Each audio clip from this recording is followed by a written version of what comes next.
Assalamualaikum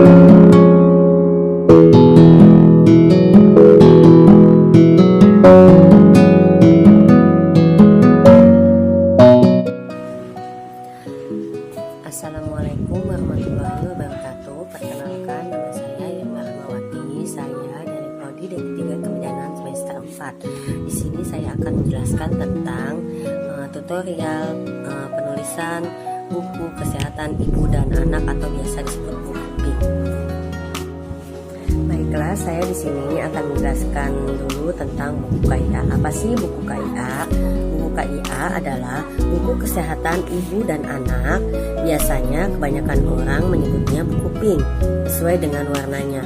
Buku tersebut berisi catatan kesehatan ibu, mulai dari catatan yang berisi informasi kehamilan, persalinan, dan nipas. Buku KIA ini tersedia di Polindes, Poskesdes, Puskesmas, bidan praktek, dokter praktek, klinik, rumah bersalin, dan rumah sakit. Dan untuk ibu hamil mendapatkan satu buku KIA. Jika ibu melahirkan bayi kembar, maka ibu akan mendapatkan tambahan satu buku KIA, berarti mempunyai dua buku KIA. Tentang pengisian buku KIA. Pertama, nama ibu, niknya, nama suami,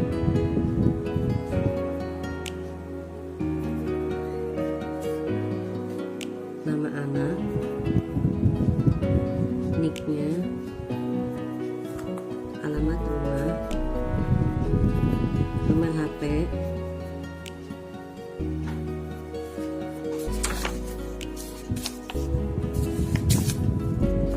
identitas keluarga, tempat tanggal lahir ditulis lengkap, kehamilan keberapa, anak terakhir, agama, pendidikannya, golongan darah, pekerjaan, nama suami,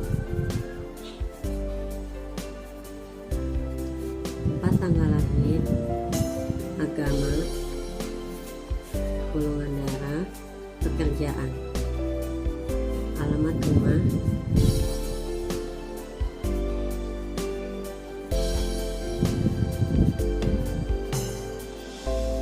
nomor telepon.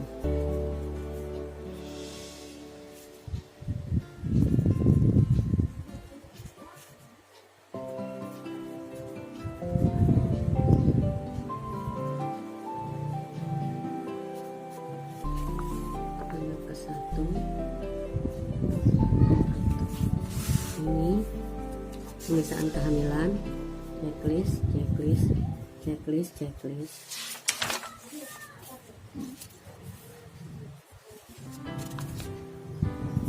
Konseling, tata laksana, pemberian tablet tera, tes laboratorium, makanan, istirahat yang cukup, boleh melakukan hubungan, aktivitas,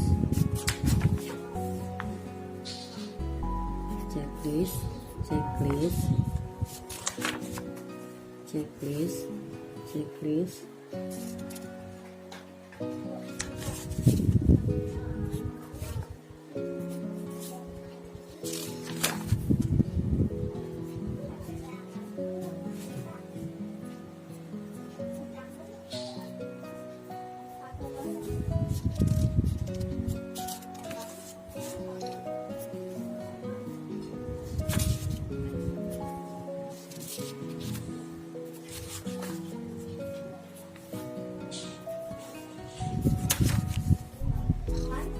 Menyambut persalinan, maunya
keluhannya tulis.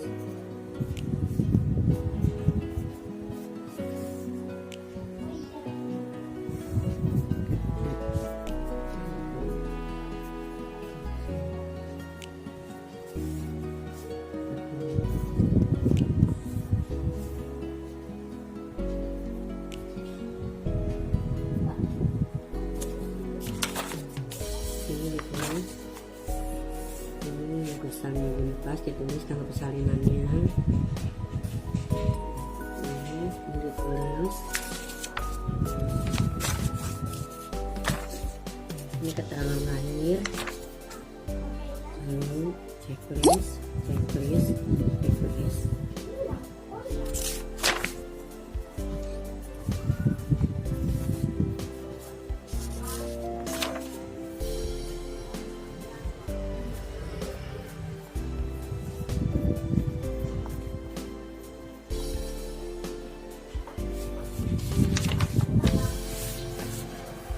Ini tanggal catatan imunisasi anak, HBO misalnya pas lahirnya langsung ditulis.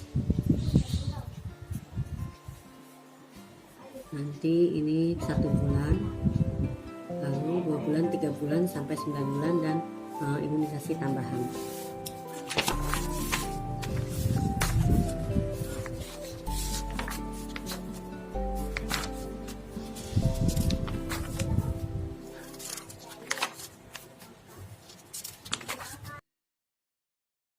Kebutuhan gizi dan perkembangan anak.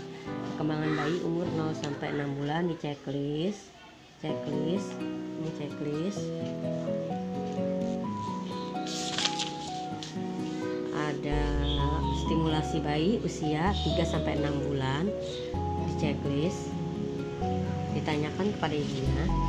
Lalu ini ada pemenuhan kebutuhan gizi bayi 6 sampai 12 bulan. Yang ini 6 sampai 9 bulan. Lalu MPASI yang baik ada di sini tertera ya, Bu. Lalu pemberian makan pada bayi 9 sampai 12 bulan, checklist. Ini bisa dibaca.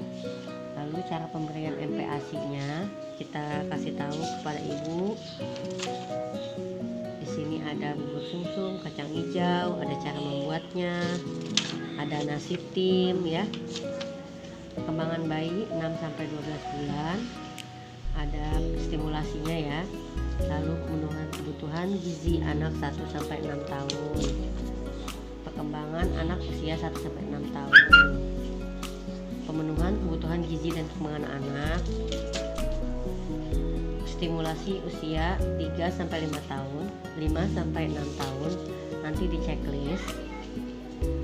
Ditanyakan lalu di checklist. Ada pemberian kapsul vitamin A.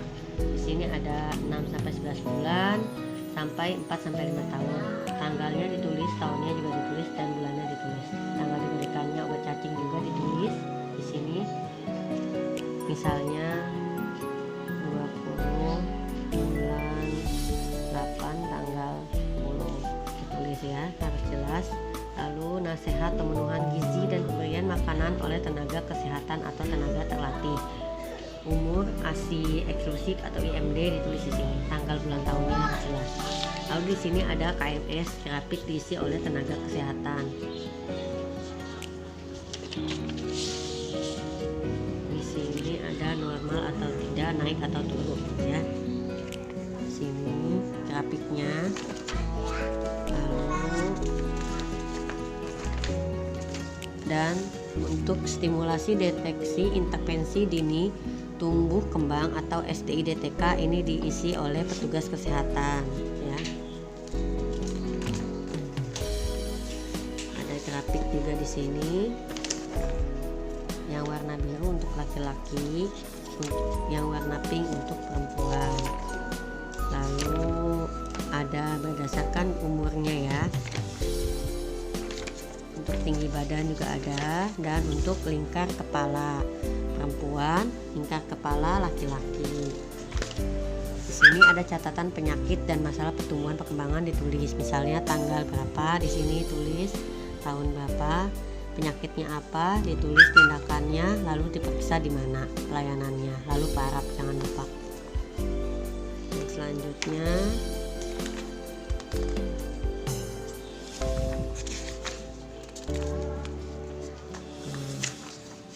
ini hanya catatan ya Bu ya, dibaca, ini juga dibaca.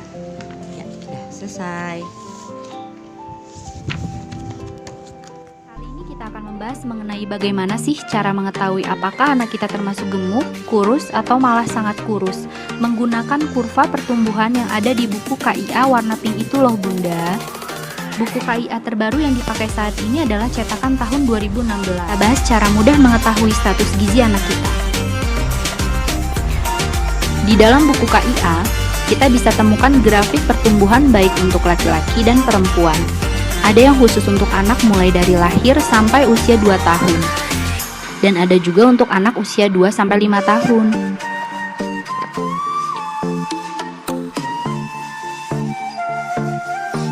Untuk menentukan status gizi, kita terlebih dahulu harus menimbang berat badan anak, lalu dilanjutkan dengan mengukur panjang badan atau tinggi badan anak.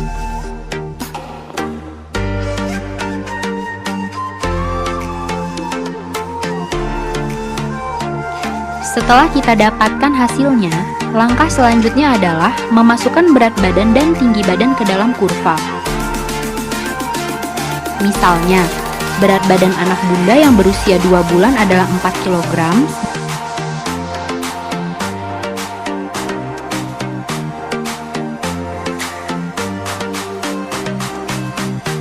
Dan panjang badan 55 cm.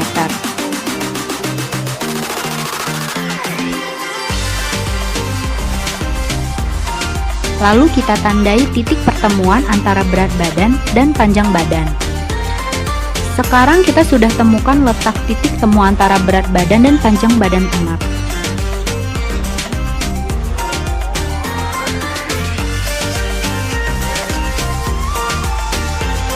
Berikutnya adalah melihat berada di antara angka berapakah titik tersebut. Kita ikuti garis ke arah atas dan di bagian kanan kita bisa melihat bahwa titik temu tadi berada di antara -2 dan 2.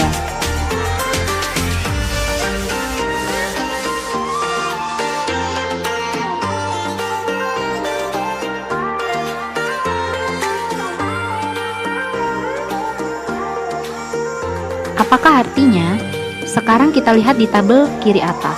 Dari tabel tersebut, kita bisa simpulkan bahwa anak Bunda yang berusia 2 bulan dengan berat badan 4 kg dan panjang badan 55 cm berada di antara -2 dan 2 memiliki status gizi yang masih normal.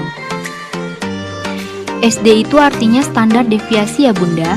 Kali ini tidak bisa membahas apa itu standar deviasi. Pembahasan lebih lanjut bisa Bunda saksikan di video selanjutnya.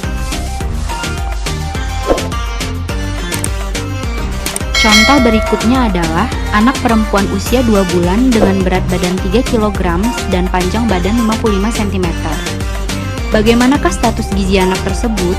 Yuk kita ikuti langkah seperti sebelumnya. Tentukan titik temu antara berat badan dan panjang badan anak.